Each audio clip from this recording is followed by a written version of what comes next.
Selamat sore, nama saya Stefanus, NIM 20104173000, kelas E konversi Putusibo, mata kuliah Manajemen Pemasaran 2, rangkuman materi, mutu pelayanan kesehatan.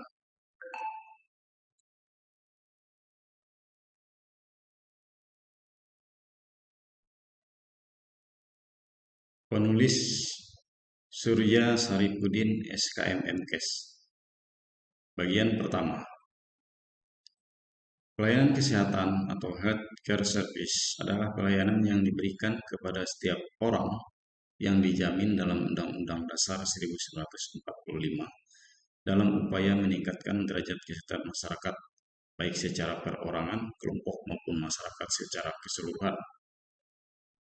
Mutu pelayanan adalah suatu pelayanan yang didapatkan oleh seseorang dalam mendapatkan perlakuan atau pemeriksaan kesehatan sesuai dengan standar pelayanan kesehatan yang memberikan dampak kepuasan atau ketidakpuasan pada pengguna pelayanan kesehatan.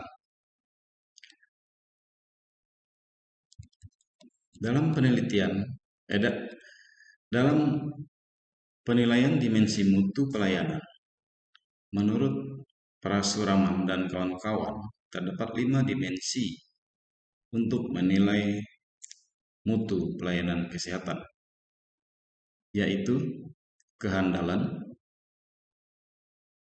jaminan kepastian, berwujud, empati, ketanggapan.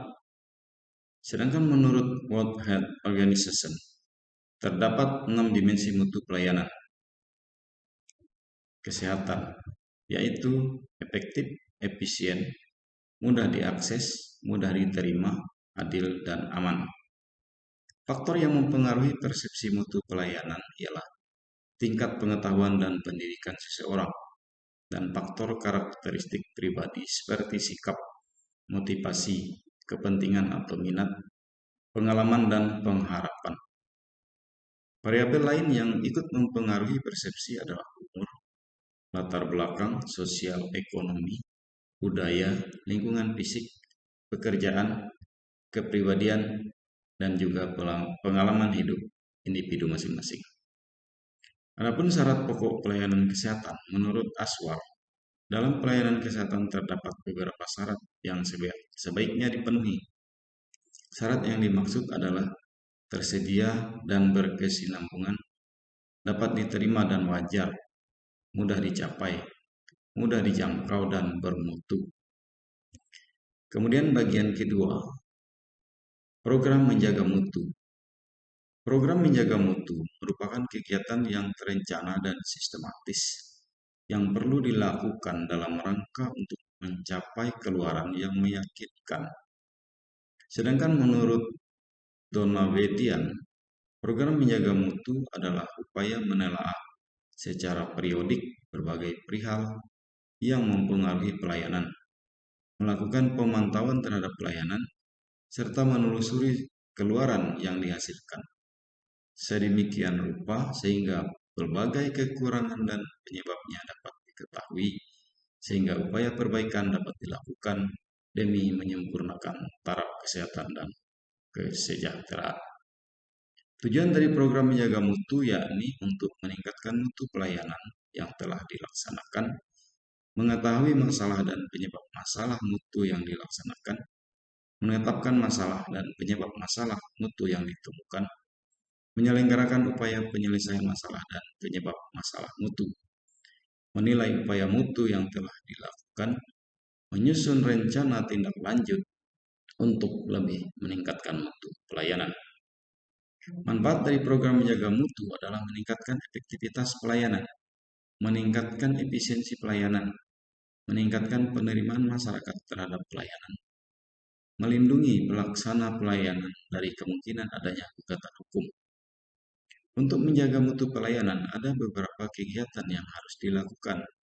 Kegiatan tersebut ialah kegiatan persiapan dan melakukan kegiatan pelaksanaan.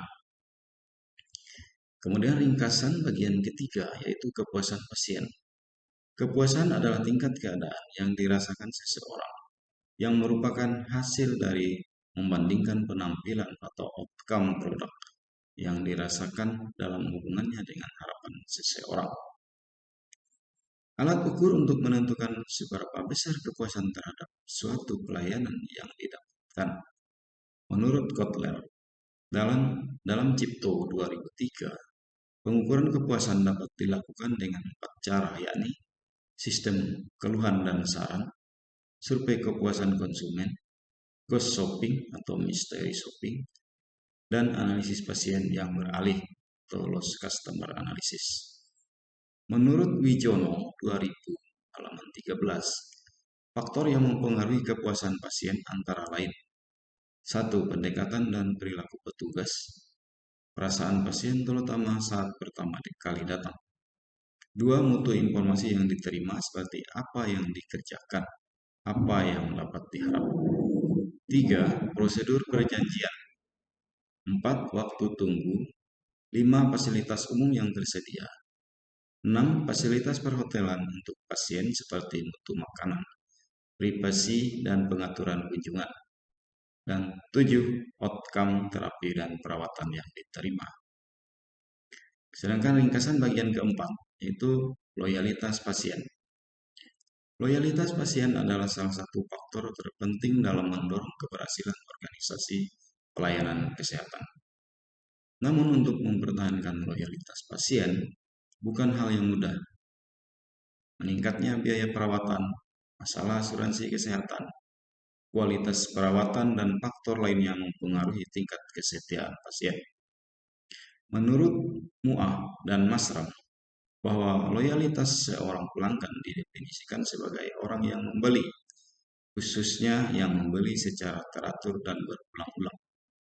Pelanggan merupakan seseorang yang secara terus-menerus dan berulang kali datang ke suatu tempat yang sama untuk mendapatkan keinginannya dengan membeli suatu produk atau jasa dan membayar produk atau jasa tersebut. Loyalitas pasien memberikan banyak manfaat dan menjadikan investasi yang baik pada penyedia layanan kesehatan. Beberapa manfaat tersebut antara lain: yang pertama, meningkatkan hubungan dengan pasien. Kedua, pembelian secara berulang. 3, memberikan rekomendasi. Dan 4, meningkatkan investasi. Menurut Muah dan Masram, ada 8 dimensi loyalitas sebagai berikut: performance, culture, reliability, conformity, durability, serviceability, aesthetic, dan fit and finish. Terdapat 5 cara untuk meningkatkan loyalitas pasien, adalah melakukan survei dan wawancara dengan pasien atau keluarga pasien, mengembangkan visi organisasi untuk pelayanan pasien, mudahkan layanan dan melakukan koordinasi antar petugas. Menurut Muah dan Masrah, ada 3 faktor yang memengaruhi loyalitas pasien, yaitu kualitas adalah keandalan, kecepatan, daya tahan, kemudahan operasi, dan perbaikan secara atribut-atribut nilai lainnya. Yang kedua, harga adalah jumlah uang yang dikeluarkan untuk mendapatkan kualitas yang baik. Dan yang ketiga adalah kenyamanan, keadaan di mana seseorang merasakan adanya perasaan senang. Demikian rangkuman materi yang saya sampaikan. Semoga bermanfaat bagi kita semua. Saya ucapkan terima kasih.